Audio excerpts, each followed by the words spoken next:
ಪುತ್ತೂರು ವಿಧಾನಸಭಾ ಕ್ಷೇತ್ರದಲ್ಲಿ ಅಭಿವೃದ್ಧಿಯ ಕೆಲಸಗಳು ಆಗ್ತಾಯಿದೆ.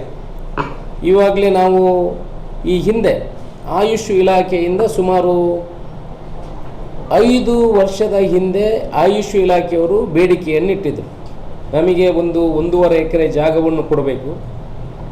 ಸರ್ಕಾರದಿಂದ, ಕೇಂದ್ರ ಮತ್ತು ರಾಜ್ಯ ಸರ್ಕಾರದಿಂದ 60-40 ಅನುದಾನದಲ್ಲಿ ಸುಮಾರು 15 ಕೋಟಿ ರೂಪಾಯಿಗಳು ಬರ್ತದೆ. ಈ 15 ಕೋಟಿ ರೂಪಾಯಿಗಳು ಬರಬೇಕಿದ್ರೆ ಅದಕ್ಕೆ ಮೊದಲು ಅದರ ಕ್ರೈಟೀರಿಯಾ, ಎಲಿಜಿಬಿಲಿಟಿ ಕ್ರೈಟೀರಿಯಾ ಏನಂತ ಹೇಳಿದರೆ ಮಿನಿಮಮ್ 1 ಎಕರೆಯಿಂದ ಸ್ವಲ್ಪ ಜಾಸ್ತಿ ಜಾಗ ಅವರ ಹೆಸರಲ್ಲಿ ಆಗಬೇಕು. ಆನಂತರ ಮಾತ್ರ ಈ 15 ಕೋಟಿ ರೂಪಾಯಿ ಬರ್ತದೆ. ಅದರಲ್ಲಿ ಸುಮಾರು 30 ಬೆಡ್ಡಿನ ಆಯುರ್ವೇದಿಕ್ ಹಾಸ್ಪಿಟಲ್ ಬರ್ತದೆ. ಅದರಲ್ಲಿ ಸುಮಾರು 75 ಜನ ಎಂಪ್ಲಾಯೀಸು ಕೂಡ ಇರ್ತಾರೆ, ಕೆಲಸದವರು ಕೂಡ ಸರ್ಕಾರ ಮಟ್ಟದಿಂದ ಇರ್ತಾರೆ. ಆನಂತರ ಸುಮಾರು ಅದಕ್ಕೆ ಹೊರಗಡೆಯಿಂದ ಸುಮಾರು 50 ಜನ ಕೆಲಸಗಾರರು ಕೂಡ ಬೇಕಾಗ್ತದೆ. ಒಟ್ಟು 30 ಬೆಡ್ಡಿನ ವ್ಯವಸ್ಥಿತ ಆಸ್ಪತ್ರೆ ನಾವು ಅವರಿಗೆ ಜಾಗ ಕೊಟ್ಟರೆ ಆಗ್ತದೆ ಅನ್ನೋ ವಿಚಾರವನ್ನು ನನ್ನ ಗಮನಕ್ಕೆ ತಂದಿದ್ದರು. ಆ ವಿಚಾರವಾಗಿ ನಾವು ಎಲ್ಲ ಪುತ್ತೂರಿನ ಹೃದಯ ಭಾಗದಲ್ಲಿ ಜಾಗವನ್ನು ಹುಡುಕಿಕೊಂಡು ಹೋಗುವಾಗ ನಮಗೆ ಬನ್ನೂರಲ್ಲಿ 1 ಎಕರೆ 27 ಸೆಂಟ್ಸ್ ಜಾಗವನ್ನು ಈಗಾಗಲೇ RTCಯನ್ನು ಅವರ ಇಲಾಖೆಯ ಮುಖಾಂತರ ಇಲಾಖೆಗೆ ವರ್ಗಾಯಿಸುವ ಮುಖಾಂತರ ನಮ್ಮ ಕಂದಾಯ ಇಲಾಖೆ ಅಧಿಕಾರಿಗಳು, ನಮ್ಮ AC ತಹಸೀಲ್ದಾರರು ಮತ್ತು ಎಲ್ಲ ಕಂದಾಯ ಇಲಾಖೆ ಅಧಿಕಾರಿಗಳು ಆ ಕೆಲಸವನ್ನು ಮಾಡಿದ್ದಾರೆ. ನಾವು ಇವತ್ತವರಿಗೆ 1 ಎಕರೆ 27 ಸೆಂಟ್ಸಿನ ಕಬಕದಲ್ಲಿರುವಂಥ ಜಾಗದ RTCಯನ್ನು ಹಸ್ತಾಂತರ ಮಾಡುವಂಥ ಕೆಲಸವನ್ನು ಮಾಡ್ತೀವಿ. ಈಗಲೇ ಪ್ರಪೋಸಲು ಇವರಿಗೆ ನಮ್ಮ ಸೆಕ್ರೆಟರಿ ಆಫ್ ಹೆಲ್ತ್ ಹರ್ಷ ಗುಪ್ತಾ ಅವರಿಗೆ ತಲುಪಿದೆ. ನಾನು ಮೊನ್ನೆ ಹರ್ಷ ಗುಪ್ತಾ ಅವರನ್ನು ಭೇಟಿ ಮಾಡಿ ಈ ಏನು ಪ್ರಪೋಸಲ್ ಇದೆ ಇದರ ಬಗ್ಗೆ ಚರ್ಚೆಯನ್ನು ಮಾಡಿದೆ. ಕೂಡಲೇ ಇದನ್ನು ಟೇಕಪ್ ಮಾಡ್ತೇನೆ ಅನ್ನೋ ವಿಚಾರವನ್ನು ಹೇಳಿದ್ದಾರೆ. ಮುಂದಿನ ದಿವಸಗಳಲ್ಲಿ ಇದಕ್ಕೆ ಸುಮಾರು 15 ಕೋಟಿ ರೂಪಾಯಿ ಬರಲಿಕ್ಕಿದೆ. ಈಗಲೇ ನಮ್ಮ ಉಳ್ಳಾಲದಲ್ಲಿ ಆಲ್ರೆಡಿ ಪ್ರಪೋಸಲನ್ನು ಟೇಕಪ್ ಮಾಡಿದರೆ, ಅಲ್ಲಿಗೂ ಕೂಡ ಅನುದಾನಗಳು ಮುಂದಿನ ದಿವಸಗಳಲ್ಲಿ ಬರಲಿಕ್ಕಿದೆ. ದಕ್ಷಿಣ ಕನ್ನಡ ಜಿಲ್ಲೆಯಲ್ಲಿ 2 ಕಡೆ ಈ ಆಸ್ಪತ್ರೆಗಳು ಮುಂದಿನ ದಿವಸಗಳಲ್ಲಿ ತಲೆ ಎತ್ತಲಿಕ್ಕಿದೆ. ಇನ್ನೊಂದು ನಮ್ಮ RTO ಕಚೇರಿ. RTO ಇವಾಗ ಏನು ಮಾಡ್ತಾ ಇದ್ದಾರೆ, ಮ್ಯಾನ್ಯುವಲ್ ಟೆಸ್ಟಿಂಗ್ ನಡೀತಾ ಇದೆ. RTO ಕಚೇರಿಯಲ್ಲಿ ಮ್ಯಾನ್ಯುವಲ್ ಟೆಸ್ಟಿಂಗ್ ನಡೀತಾ ಇದೆ. ಯಾವುದೇ ಲೈಸೆನ್ಸ್ಗಳು, LLR ಲೈಸೆನ್ಸ್ಗಳು ಯಾವುದು ಕೊಡಬೇಕಿದ್ರೂ ಕೂಡ ಮ್ಯಾನ್ಯುವಲ್ ರೀತಿಯಲ್ಲಿ ನಡೀತದೆ. ಮುಂದಿನ ದಿವಸಗಳಲ್ಲಿ ಯಾವುದೇ ಲೈಸೆನ್ಸ್ಗಳನ್ನು ಇಶ್ಯೂ ಮಾಡುವಾಗ ಅದು ಯಾಂತ್ರಿಕತ ರೀತಿಯಲ್ಲಿ ನಡೀತದೆ. ಯಾಂತ್ರಿಕತೆ ರೀತಿಯಲ್ಲಿ ನಡೀತದೆ ಅಂತ ಹೇಳಿದ್ರೆ ಈಗ ಥರ ಇದೆಲ್ಲ ಸುಮಾರು ಟ್ರ್ಯಾಕಿಂಗ್ ವ್ಯವಸ್ಥೆ, ಅಲ್ಲಲ್ಲಿ ಸೆನ್ಸರ್ಗಳನ್ನು ಹಾಕೋ ಮುಖಾಂತರ. ಈಗ ಒಬ್ಬರು 4 ವೀಲರ್ ಲೈಸೆನ್ಸ್ ಬೇಕಿದ್ರೆ ಅವರು ಈ ರೀತಿ ಡ್ರೈವಿಂಗ್ ಮಾಡಬೇಕು ಅಂತ ಅದರಲ್ಲಿ ಹೇಳಿರ್ತಾರೆ. ಅಲ್ಲಲ್ಲಿ ಸೆನ್ಸರ್ಗಳನ್ನು ಅಳವಡಿಸ್ಕೊಂಡಿರ್ತಾರೆ. ಆ ಸೆನ್ಸರ್ಗಳ ಮುಖಾಂತರ ಲೈಸೆನ್ಸ್ ಕೊಡುವ ಕೆಲಸಗಳನ್ನು RTO ಕಚೇರಿ ಮಾಡ್ತದೆ. ಇವಾಗಲೇ ಮಂಗಳೂರಿನಲ್ಲಿ ಉಳ್ಳಾಳದಲ್ಲಿ ಅವರ ಒಂದು ಈ ಸೆನ್ಸಾರ್ ಟ್ರ್ಯಾಕಿಂಗ್ ಸಿಸ್ಟಮ್ ಆರಂಭ ಆಗಲಿಕ್ಕಿದೆ, ಎಲ್ಲ ರೆಡಿ ಆಗಿದೆ. ಉಳ್ಳಾಳದಲ್ಲಿ ಆದರೆ ಈ ದಕ್ಷಿಣ ಕನ್ನಡ ಜಿಲ್ಲೆ ಎಲ್ಲ ಜನರು ಲೈಸೆನ್ಸ್ ಮಾಡಬೇಕಿದೆ, ನೀವು ಮಂಗಳೂರಿಗೆ ಉಳ್ಳಾಳಕ್ಕೆ ಹೋಗಬೇಕಾಗ್ತದೆ ಟ್ರಯಲ್ ಕೊಡಲಿಕ್ಕೆ. ಇದನ್ನು ಮನಗಂಡು ನಾವು ಇವಾಗಲೇ ಅವರ ರಿಕ್ವೈರ್ಮೆಂಟ್ ಏನಿದೆ, 5 ಎಕರೆ 40 ಸೆಂಟ್ಸ್ ಜಾಗ, 5 ಎಕರೆ 40 ಸೆಂಟ್ಸ್ ಜಾಗ ಮುಂಡೂರಿನಲ್ಲಿ ಅವರಿಗೆ RTCಯನ್ನು ಹಸ್ತಾಂತರ ಮಾಡುವ ಕೆಲಸವನ್ನು ಇವತ್ತು ಮಾಡ್ತಾ ಇದ್ದೀವಿ. ಸುಮಾರು 8 ಕೋಟಿ ರೂಪಾಯಿ ವೆಚ್ಚದಲ್ಲಿ ಇಲ್ಲಿ ಮುಂದಿನ ದಿವಸಗಳಲ್ಲಿ ಇಲ್ಲಿ RTOದ ಸೆನ್ಸಾರ್ ಟ್ರ್ಯಾಕಿಂಗ್ ವ್ಯವಸ್ಥೆಯಲ್ಲಿ ನಡೀಲಿಕ್ಕಿದೆ. ಪುತ್ತೂರು, ಸುಳ್ಯ, ಕಡಬ ಈ 3 ತಾಲೂಕುಗಳ ಎಲ್ಲ ಜನರುಗಳು RTOದಲ್ಲಿ ಏನು ಟ್ರಯಲ್ ಕೊಡಲಿಕ್ಕಿದೆ ಅವರೆಲ್ಲ ಇಲ್ಲಿ ಬಂದು ಅದನ್ನು ಪಡ್ಕೊಳ್ಳುವಂಥ ವ್ಯವಸ್ಥೆಗಳಾಗ್ತದೆ. ಅವರು ಕೂಡ RTOದ ಬೇಡಿಕೆಗಳಿತ್ತು. ಇದು ಉಡುಪಿ ಜಿಲ್ಲೆಗೆ ಇದು ಸ್ಯಾಂಕ್ಷನ್ ಆಗಿರೋದು. ಪ್ರತಿ ಜಿಲ್ಲೆಗೆ ಒಂದೊಂದು ಈ ಥರ ಸೆನ್ಸಾರ್ ಟ್ರ್ಯಾಕ್ಗಳ ಮಂಜೂರಾಗಿತ್ತು ಹಿಂದಿನ ಬಜೆಟಿನಲ್ಲಿ. ಉಡುಪಿ ಜಿಲ್ಲೆಯವರು ಅವರಿಗೆ ಜಾಗವನ್ನು ಕೊಡಲಿಕ್ಕೆ ಆಗಲಿಲ್ಲ. ನಾವು ಕೂಡಲೇ ಅವರಿಗೆ RTOದವರಿಗೆ ಜಾಗವನ್ನು ಮಂಜೂರು ಮಾಡುವ ಮುಖಾಂತರ ಉಡುಪಿಗೆ ಏನು ಮಂಜೂರಾಗಿತ್ತು ಈ ವರ್ಷದ ಬಜೆಟಿನಲ್ಲಿ ಅದನ್ನು ಪುತ್ತೂರಿಗೆ ತರುವಲ್ಲಿ ಯಶಸ್ವಿಯಾಗಿದ್ದೇವೆ. ಇವಾಗಲೇ ನಿನ್ನೆ ನಮ್ಮ ಸಾರಿಗೆ ಮಂತ್ರಿ ಅವರ ಹತ್ರ ಮಾತಾಡುವಂಥ ಕೆಲಸವನ್ನು ಮಾಡ್ತೀವಿ. ಕ್ಯಾಬಿನೆಟ್ ಅನುಮೋದನೆ ತಗೊಂಡು ಕೂಡಲೇ ಅದನ್ನು ಪುತ್ತೂರಿಗೆ ಶಿಫ್ಟ್ ಮಾಡುವಂಥ ಕೆಲಸವನ್ನು ಮಾಡ್ತೇನೆ ಅನ್ನೋ ಭರವಸೆಯನ್ನು ಕೊಟ್ಟಿದ್ದಾರೆ. ಜಾಗವನ್ನು ಇವತ್ತು ಹಸ್ತಾಂತರ ಮಾಡುವ ಕೆಲಸವನ್ನು ಮಾಡ್ತಾ ಇದ್ವಿ. ಟ್ರ್ಯಾಕಿಂಗ್ RTOದು ಕೂಡ ಇಲ್ಲಿ ಕೆಲಸಗಳಾಗ್ತದೆ. ಇದಕ್ಕೂ ಸುಮಾರು 100 ಜನರ ಹೊರಗೆ ಇಲ್ಲಿ ಬೇರೆ ಬೇರೆ ರೀತಿಯಲ್ಲಿ ಉದ್ಯೋಗಗಳು ಸೃಷ್ಟಿಯಾಗುವಂಥ ಕೆಲಸವಾಗ್ತದೆ. ಮುಂಡೂರಿನ ಅಭಿವೃದ್ಧಿ ಆಗ್ತದೆ. ಪುತ್ತೂರಿನ ಅಭಿವೃದ್ಧಿಯ ಗರಿಗೆ ಈ ಎರಡು ಗರಿಗಳು ಕೂಡ ಸೇರುವಂಥ ಕೆಲಸಗಳು ಆಗ್ತದೆ. ಇದನ್ನೆಲ್ಲ ನಾನು ಪುತ್ತೂರಿನ ಎಲ್ಲ ಬಂಧುಗಳಿಗೆ ಮಾಧ್ಯಮದ ಮುಖಾಂತರ ತಿಳಿಯಪಡಿಸಲಿಕ್ಕೆ ಇಷ್ಟಪಡ್ತೀನಿ. ಯಾಕಂತ ಹೇಳಿದ್ರೆ ಪುತ್ತೂರಿನಲ್ಲಿ ಆಯುಷ್ ಆಸ್ಪತ್ರೆ, ಆನಂತರ ಸೆನ್ಸಾರ್ RTO ಟ್ರ್ಯಾಕಿಂಗ್ ಸಿಸ್ಟಮ್, ಇದು ಎರಡು ಕೂಡ ಮುಂದಿನ 1-1.5 ವರ್ಷಗಳಲ್ಲಿ ತಲೆ ಎತ್ತಲಿಕ್ಕಿದೆ. ಸರಕಾರಿ ಜಾಗ ಎಲ್ಲೆಲ್ಲಿ ಇದೆ ಅದನ್ನು ಬೇರೆ ಬೇರೆ ಎಲ್ಲೆಲ್ಲಿ ಯಾರ್ಯಾರು ಸ್ವಾಧೀನ ಅನಧಿಕೃತ ಇದ್ದ ಎಲ್ಲ ಜಾಗಗಳನ್ನು ಸರಕಾರಿ ಉಪಯೋಗಕ್ಕಾಗಿ ಇಡುವಂಥ ಕೆಲಸವನ್ನು ಮಾಡ್ತಿದ್ದೇವೆ. ಇವಾಗ ಮುಂದಿನ ದಿವಸಗಳಲ್ಲಿ ವ್ಯವಸ್ಥಿತವಾದ ಗ್ರೌಂಡ್ ಏನು ಮಾಡಲಿಕ್ಕಿದೆ, ಅದಕ್ಕೂ ಕೂಡ ಸುಮಾರು 20 ಎಕರೆ ಜಾಗವನ್ನು ಇಡಲಿಕ್ಕಿದೆ. ಅದು ಅಧಿಕೃತವಾಗಿ ಆದ ನಂತರ ನಿಮ್ಮ ಹತ್ರ ಹೇಳುವಂಥ ಕೆಲಸವನ್ನು ಮಾಡ್ತೀವಿ ಮುಂದಿನ ದಿವಸಗಳಲ್ಲಿ. ಇನ್ನೊಂದು 150 ಎಕರೆ ಜಾಗವನ್ನು ಕೂಡ ಗುರುತಿಸುವಂಥ ಕೆಲಸ ಆಗ್ತದೆ. ಅದರಲ್ಲಿ ಇಂಡಸ್ಟ್ರಿಯನ್ನು ಮಾಡಬೇಕಂತ ಯೋಚನೆಗಳಿದೆ. ಅದನ್ನು ವ್ಯವಸ್ಥಿತವಾಗಿ ಆದ ನಂತರ ಮಾಧ್ಯಮದ ಮುಂದೆ ಇಡ್ತೇವೆ. ಸರ್, ಈಗ ಪುತ್ತೂರಿಗೆ ಆಯುರ್ವೇದ ಮೆಡಿಕಲ್ ಕಾಲೇಜ್ ಬೇಕು ಅಂತ ಹೇಳೋದು ಬೇಡಿಕೆ ಪ್ರಾರಂಭ ಆಗಿದೆ. ಅದಕ್ಕೆ ಜಾಗವನ್ನು ಕೂಡ ಬೇಕು ಅಂತ ಹೇಳಿ ನಮಗೆ ಮಾಡಿದ್ದಾರೆ. ಅದಕ್ಕೂ ಈ ಆಯುಷ್ಗೆ ತುಂಬ ಜೊತೆಯಾಗಿ ಆಯುರ್ವೇದ ಮೆಡಿಕಲ್ ಕಾಲೇಜ್ ಆಗಬೇಕಿದ್ರೆ ಇದು preliminary foundation. Ayurveda medical college ಆಗಬೇಕಿದ್ರೆ ಏನು ಸರ್ಕಾರಿ ಗೌರ್ಮೆಂಟ್ ಮೆಡಿಕಲ್ ಕಾಲೇಜ್ ಆಗೋದಕ್ಕೆ ನಮ್ಮ ಗೌರ್ಮೆಂಟ್ ಸರ್ಕಾರಿ ಆಸ್ಪತ್ರೆ ಪೂರಕನ, ಅದೇ ರೀತಿ ಆಯುರ್ವೇದ ಮೆಡಿಕಲ್ ಕಾಲೇಜ್ ಆಗಬೇಕಿದ್ರೆ this is the main foundation for that. ಅಲ್ಲೇ ಮಾಡಬೇಕಂತೇನಿಲ್ಲ. ನಮ್ಮ 40 ಎಕರೆ ಜಾಗದಲ್ಲಿ ನಾವು ಒಂದು ಯೋಜನೆಗಳನ್ನು ಮಾಡ್ತಾ ಇದ್ದೇವೆ. ಒಂದು ಕರಡು ಯೋಜನೆ ನಮ್ಮ ತಲೆಯಲ್ಲಿದೆ. ಏನು ಮೆಡಿಕಲ್ ಕಾಲೇಜ್ ಆಗೋದಿದೆ ಅದಕ್ಕೆ 20-25 ಎಕರೆ ಜಾಗ ಆಗ್ತದೆ. 40 ಎಕರೆ ಜಾಗ ಇದೆ. ಒಂದೇ ಕಡೆ ಆಯುರ್ವೇದ ಮತ್ತು ಇದು ಹತ್ತಿರ ಬರೋದ್ರಿಂದ ಪೂರಕವಾಗಿ ಅದು ಹಾಕುವಂಥ ಕೆಲಸಗಳಾಗ್ತದೆ. ಆದರೆ ಒಂದು ಸರ್, ಮೆಡಿಕಲ್ ಕಾಲೇಜ್ ಇಟ್ಟಂತ 40 ಎಕರೆಯನ್ನು ಬೇರೆ ಉದ್ದೇಶಕ್ಕೆ ಬಳಸಕ್ಕೆ ಬಿಡುದಿಲ್ಲ ಅಂತ ಹೇಳೋದು ಹೋರಾಟಗಾರರ ಒಂದು ಇದು ಮೆಡಿಕಲ್ಗೆ ಬಳಸುವಂತ ಅಲ್ಲ. ಸರ್ಕಾರಿ ಮೆಡಿಕಲ್ ಕಾಲೇಜ್ ಏನು ಅನುಮತಿ ಇದೆ ಅದನ್ನು ಆಯುರ್ವೇದಕ್ಕೆ ಕೊಡಬಾರ್ದು, ಆಯುರ್ವೇದಕ್ಕೆ ಪ್ರತ್ಯೇಕವಾದಂತಹ ಜಾಗವನ್ನು ನೋಡಬೇಕು ಅಂತ ಹೇಳುವಂಥದ್ದು ಹೋರಾಟಗಾರರ ಒಂದು ಈಗಾಗಲೇ ಅವರೊಳಗೊಂದು ಸ್ಟಾರ್ಟ್ ಆಗಿದೆ. ಹೋರಾಟಗಾರರಿಗೆ ಅವರಿಗೆ ಮನವರಿಕೆ ಮಾಡುವಂಥ ಕೆಲಸವನ್ನು ಮಾಡುವ. ಯಾಕಂದರೆ ಆಸ್ಪತ್ರೆ ಅಂತ ಹೇಳಿದ್ರೆ ಅದು ಎಲ್ಲ ಆಸ್ಪತ್ರೆಗಳೇ. ಅವರೇನು ಅದಕ್ಕೆ ವಿರೋಧ ವ್ಯಕ್ತಪಡಿಸುವಂಥ ಜನಗಳದರಲ್ಲಿ ಎಲ್ಲ ಮೆಚುರಿಟಿ ಇರುವಂಥವರು, ಭಾರಿ ನಮ್ಮ ಆತ್ಮೀಯರು. ಅಲ್ಲಿ ಎರಡೆಲ್ಲ ಬಂದರೆ ಒಂದೇ ಕಡೆ ಆಗುವಂಥದ್ದು. ಅವರಿಗೆ ಮನವರಿಕೆ ಮಾಡಿದರೆ ಖಂಡಿತ ಅವರೇ ಹೇಳ್ತಾರೆ ಮುಂದಿನ ದಿವಸಗಳಲ್ಲಿ ಇಲ್ಲ ಇಲ್ಲಿಯೇ ಆಗಬೇಕು ಅನ್ನೋ ಅವರ ಬಾಯಿಂದಲೇ ಬರುವಂಥ ವ್ಯವಸ್ಥೆಗಳು ಆಗ್ತದೆ.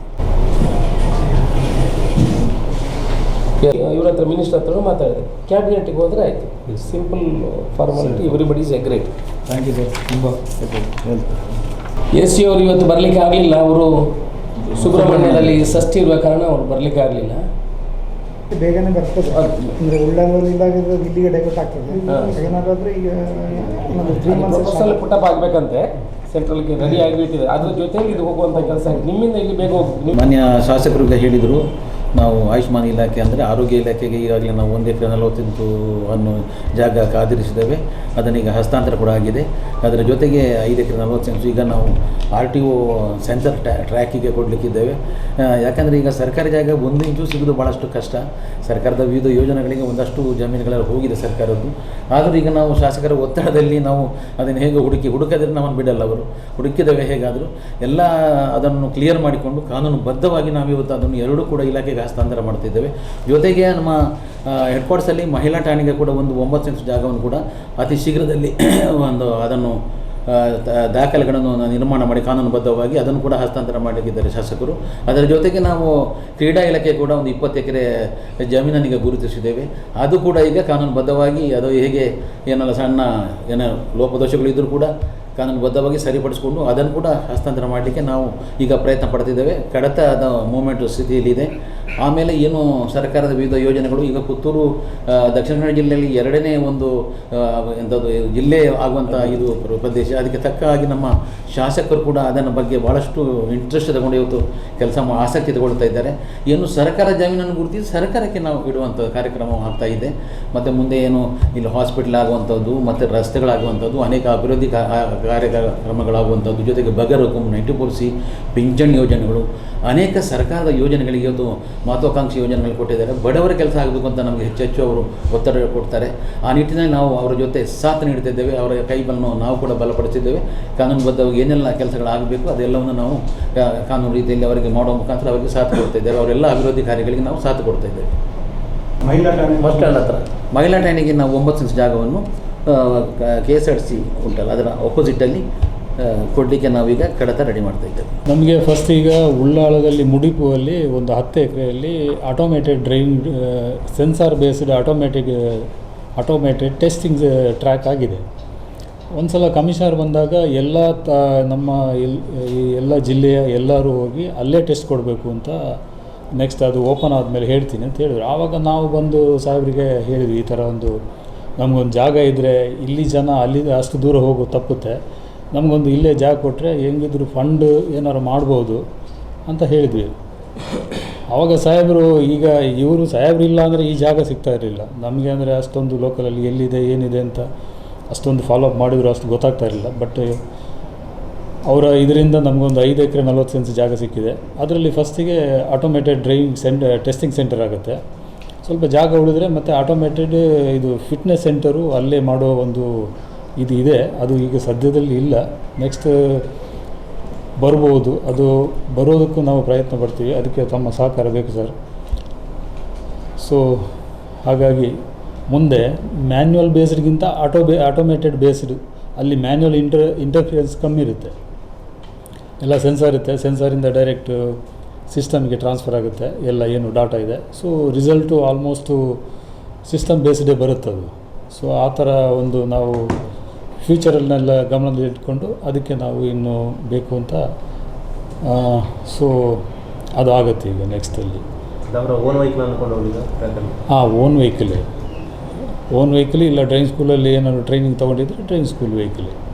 ಸರ್ ಇಲ್ಲಿ ಕಚೇರಿಯಲ್ಲಿ ಶಿಫ್ಟ್ ಕಚೇರಿ ಶಿಫ್ಟ್ ಆಗಲ್ಲ, ಇದು ಟೆಸ್ಟ್ ಶಿಫ್ಟ್ ಆಗುತ್ತೆ. ಕಚೇರಿ ಇಲ್ಲೇ ಇರುತ್ತೆ. ಈಗ ಇಲ್ಲೇ ಹೇಗೆ ಪ್ರೆಸ್ ಮಾಡೋದು? ಈಗ ಮ್ಯಾನ್ಯುವಲ್ ಬೇಸ್ ಅಂದರೆ ಇನ್ಸ್ಪೆಕ್ಟ್ರ್ ನೋಡ್ತಾರೆ ಯಾರು ಹೇಗೆ ಓಡಿಸ್ತಾರೆ ಅಂತ. ನೆಕ್ಸ್ಟ್ ಅದು ಇನ್ಸ್ಪೆಕ್ಟ್ರಿಗೆ ಪಾರ್ಷಿಯಲ್ ಇರುತ್ತೆ, ಅದು ಮೇಜರ್ ಇರುತ್ತೆ. ಏನು ಇದು ಮಾಡೋಕ್ಕಾಗಲ್ಲ. ಸೆನ್ಸರಲ್ಲಿ ರಿಸಲ್ಟ್ ಓಡಿಸಿದ್ದಾರೆ ಹೇಗೆ ಈಗ ಟೆಸ್ಟ್ ಎಲ್ಲ ಆನ್ಲೈನ್ ಇದೆ. ಸೊ ಅದು ಸಿಸ್ಟಮೇ ರಿಸಲ್ಟ್ ಕೊಟ್ಬಿಡುತ್ತೆ. ನಾವು ಅದರಲ್ಲಿ ಡಾಕ್ಯುಮೆಂಟ್ ಸರಿ ಇದೆಯಾ ಇಲ್ವೋ ಅಂತ ನೋಡಿಬಿಟ್ಟು ಅಪ್ರೂವಲ್ ಮಾಡೋದಷ್ಟೇ. ನಮ್ಮದು ಇಂಟರ್ಫಿಯರೆನ್ಸ್ ಇಲ್ಲ ಅದರಲ್ಲಿ ಏನಾದ್ರು ನಿಮ್ಮದು ವೈಲೇಷನ್ ಬಂದಿದೆ ಎಲ್ಲ ಅದೇ ತೋರಿಸುತ್ತೆ. ಅದರಲ್ಲಿ ಆರ್ಟಿಫಿಷಿಯಲ್ ಇಂಟೆಲಿಜೆನ್ಸ್ ಇನ್ಕ್ಲೂಡ್ ಮಾಡಿದ್ದಾರೆ. ಸೊ ನೀವು ಏನಾದರೂ ಆ ಕಡೆ ನೋಡಿದರೆ ಈ ಕಡೆ ನೋಡಿದರೆ ಅದು ಫೇಲ್ ರಿಸಲ್ಟ್ ಬರುತ್ತೆ.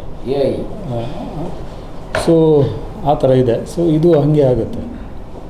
ಹೀಗೆ ಒಂದು 2 ತಿಂಗಳ ಹಿಂದೆ ನಮ್ಮ ಜಿಲ್ಲಾ ಆಯುಷ್ ಅಧಿಕಾರಿ ಡಾಕ್ಟರ್ ಮೊಹಮ್ಮದ್ ಇಕ್ಬಾಲ್ ಅವರು ಇಲ್ಲಿ ಪುತ್ತೂರು ತಾಲೂಕಿನಲ್ಲಿ ನಮ್ಮ ಆಯುಷ್ ಇಲಾಖೆ ಯಾವುದೇ ಆಸ್ಪತ್ರೆಗಳಿಲ್ಲ, ಯಾವುದೇ ಹೆಲ್ತ್ ಸೆಂಟರ್ಗಳು ಆಯುಷ್ ಇಲಾಖೆಯಿಂದ ಯಾವುದೂ ಇಲ್ಲ ಅಂತೇಳಿ ನಮ್ಮ ಮಾನ್ಯ ಶಾಸಕರ ಗಮನಕ್ಕೆ ತಂದರು ಫಸ್ಟಿಗೆ.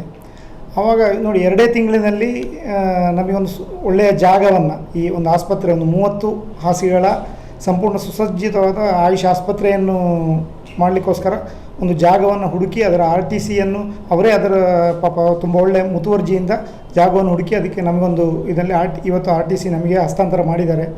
ಹಾಗೆಯೇ ಇವನು ನಮ್ಮ ಹೆಲ್ತ್ ಡಿಪಾರ್ಟ್ಮೆಂಟ್ನ ಚೀಫ್ ಸೆಕ್ರೆಟರಿ ಮುಖ್ಯ ಕಾರ್ಯದರ್ಶಿಗಳಿಗೂ ಕೂಡ ಅವರಿಗಾಗಲೇ ನಮ್ಮ ಮನವಿ ನಾವು ಶಾಸಕರಿಗೆ ಕೊಟ್ಟಿದ್ದನ್ನು ಅವರು ಅದನ್ನು ಅವರ ರೆಕಮೆಂಡೇಷನ್ ಜೊತೆಗೆ ಚೀಫ್ ಸೆಕ್ರೆಟರಿ ಅವರಿಗೆ ಕೊಟ್ಟು ಇದು ಸ್ಪೀಡಪ್ ಆಗಬೇಕು, ಬೇಗ ಆಗಬೇಕು ಆಸ್ಪತ್ರೆ ಅಂತ ಹೇಳುವಂತಹ ಒಂದು ಇಂಗಿತವನ್ನು ವ್ಯಕ್ತಪಡಿಸಿದ್ದಾರೆ. ಹಾಗೆಯೇ ನಾವು ಕೂಡ ಅದನ್ನು ಆದಷ್ಟು ಬೇಗ ಫಾಲೋಅಪ್ ಮಾಡಿ ಸಾಧ್ಯವಾದರೆ ಇನ್ನೊಂದು ವರ್ಷದೊಳಗೇ ಈ ಒಂದು ಆಸ್ಪತ್ರೆ ಇಲ್ಲಿಗೆ ಒಂದು ಒಳ್ಳೆಯ ಆಸ್ಪತ್ರೆ ಆಯುಷ್ ಆಸ್ಪತ್ರೆ ಬರುವ ಹಾಗೆ ನಾವು ಪ್ರಯತ್ನ ಮಾಡ್ತೇವೆ ಅಂತೇಳಿ ನಾವು ಶಾಸಕರಿಗೆ ಒಂದು ನಮ್ಮ ಆಯುಷ್ ಇಲಾಖೆಯ ಪರವಾಗಿ ಒಂದು ಮಾತನ್ನು ತಿಳಿಸ್ತೇವೆ.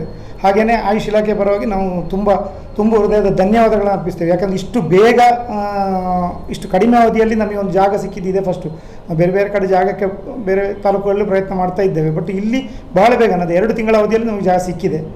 ಸೊ ನಾವು ಕೂಡ ಅದೇ ರೀತಿಯ ಸ್ಪೀಡಪ್ ಮಾಡಿ ಆ ಕೆಲಸವನ್ನು ಮಾಡಲಿಕ್ಕೆ ಪ್ರಯತ್ನ ಪಡ್ತೇವೆ ಅಂತ ಈ ಮೂಲಕ ಹೇಳ್ತೇವೆ. ಅಲ್ಲಿ ಯಾವುದೆಲ್ಲ ಚಿಕಿತ್ಸೆ ಇದೆ? ಅಲ್ಲಿ ಆಯುರ್ವೇದ ಈಗ ಇದು 30 ಬೆಡ್ ಅಂದರೆ ಇನ್ಪೇಷಂಟ್ ಇರ್ತದೆ, ಮತ್ತು ಅದರಲ್ಲಿ ಪಂಚಕರ್ಮ ಚಿಕಿತ್ಸೆಗಳೆಲ್ಲ ಕೊಡುವಂಥ ವ್ಯವಸ್ಥೆ ಇರ್ತದೆ. ಆಮೇಲೆ ಹಾಗೆ ಯೋಗ ಮತ್ತು ನ್ಯಾಚುರೋಪತಿ ಯಾವುದು ಪ್ರಕೃತಿ ಚಿಕಿತ್ಸೆ ಇದು ಕೂಡ ಅಲ್ಲಿಗೆ ಬರ್ತದೆ. ಹಾಗೆಯೇ ಯುನಾನಿ ಔಷಧಿ ಕೂಡ ಯುನಾನಿ ಸಿಸ್ಟಮ್ ಆಫ್ ಮೆಡಿಸಿನ್ ಕೂಡ ಬರ್ಬೋದು, ಹೋಮಿಯೋಪತಿ ಎಲ್ಲ ಸಿಸ್ಟಮ್ ಇರುವಂಥ ಈಗಿನ IPHS ಅಂದರೆ Indian protocol for hospital standard ಅಂತ IPH ಸ್ಟ್ಯಾಂಡರ್ಡ್ನಲ್ಲಿ ಆ ಆಸ್ಪತ್ರೆ ನಿರ್ಮಾಣ ಆಗ್ತದೆ. ಸೊ ಅದಕ್ಕೆ ಎಷ್ಟು ಬೇಕು ಅದೆಲ್ಲ ಎಂಪ್ಲಾಯೀಸ್ ಇರ್ಬೋದು, ಅದಕ್ಕೆ ಬೇಕಾದಂಥ ಇನ್ಫ್ರಾಸ್ಟ್ರಕ್ಚರ್ ಇರ್ಬೋದು, ಎಲ್ಲವೂ ಕೂಡ ಕೇಂದ್ರ ಸರ್ಕಾರ ಮತ್ತು ರಾಜ್ಯ ಸರ್ಕಾರಗಳ ಜಂಟಿ ಯೋಜನೆ ಇದು. ಅದೇ ಸುಮಾರು 14ರಿಂದ 15 ಕೋಟಿ ವೆಚ್ಚದಲ್ಲಿ ಬರ್ತದೆ. ಸರ್, ಈ ಹಿಂದೆ ಬೇಡಿಕೆ ಇಟ್ಟಿದ್ದಾರೆ ಇದಾಗಬೇಕು ಅಂತೇಳಿ? ಹಿಂದೆ ಬೇಡಿಕೆ ಇಟ್ಟಿದ್ವಿ ಸರ್. ವಿಶ್ವಾಸ ಅದೇ ಸುಮಾರು 4-5 ವರ್ಷಗಳಿಂದಲೂ ಪ್ರಯತ್ನ ಮಾಡ್ತಾ ಇದ್ದೆವು ನಾವು. ನಮ್ಮದು ಬೇಡಿಕೆ ತುಂಬ ವರ್ಷದಿಂದ ಇತ್ತು, ಈಗ ಹೌದು ಆಗಿದೆ. ಅದೇ ಇದೀಗ 2 ತಿಂಗಳಲ್ಲಿ ಆಗಿದೆ ನಮಗೆ ಅದು. ನನ್ನ ಆಯ್ಕೆ ಆಶೀರ್ವಾದ. ಆಶೀರ್ವಾದ ಆಶೀರ್ವಾದ. ಆಶೀರ್ವಾದ ಆಶೀರ್ವಾದ. ಆಶೀರ್ವಾದ ಆಶೀರ್ವಾದ. ಆಶೀರ್ವಾದ. ಆಶೀರ್ವಾದ. ಆಶೀರ್ವಾದ. ಆಶೀರ್ವಾದ ಆಶೀರ್ವಾದ ಆಶೀರ್ವಾದ ಆಶೀರ್ವಾದ. ಆಶೀರ್ವಾದ ಆಶೀರ್ವಾದ. ಆಶೀರ್ವಾದ. ಆಶೀರ್ವಾದ. ಆಶೀರ್ವಾದ. ಆಶೀರ್ವಾದ. ಆಶೀರ್ವಾದ. ಆಶೀರ್ವಾದ. ಆಶೀರ್ವಾದ. ಆಶೀರ್ವಾದ. ಆಶೀರ್ವಾದ. ಜನಸಾಮಾನ್ಯರ ನಂಬಿಕೆಯ ಪ್ರತಿಬಿಂಬ. ಉಳಿತಾಯ ಯೋಜನೆಯೊಂದಿಗೆ ಅದೃಷ್ಟದ ಭರವಸೆ. ಹಿಂದೆ ನಿಮ್ಮ ಹೆಸರನ್ನು ನೋಂದಾಯಿಸಿಕೊಳ್ಳಿ.